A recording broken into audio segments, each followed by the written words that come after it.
hello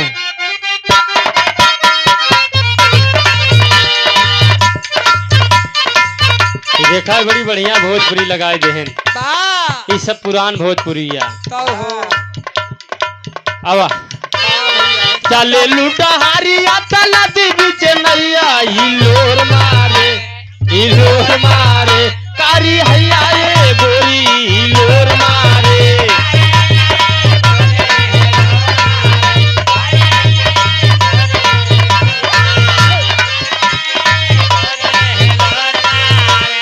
चले लूटा हारिया तला दीदी चेन्नैया हिलोर मारे कारी हैया ये गोरी हिलोर मारे बार भैया मुहवा से टापू के लम्हा घवा में सिरिया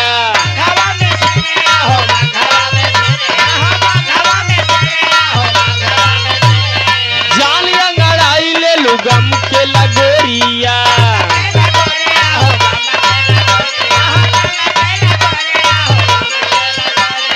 कनखी से ताकेलू लागे जैसे जादू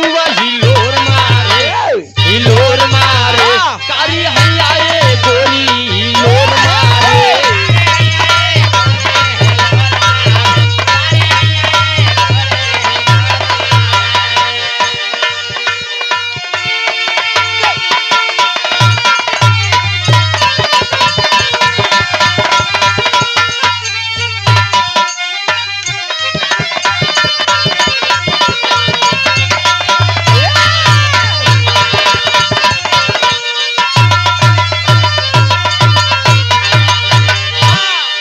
ये देखा एकदम पुरनकी लाग गए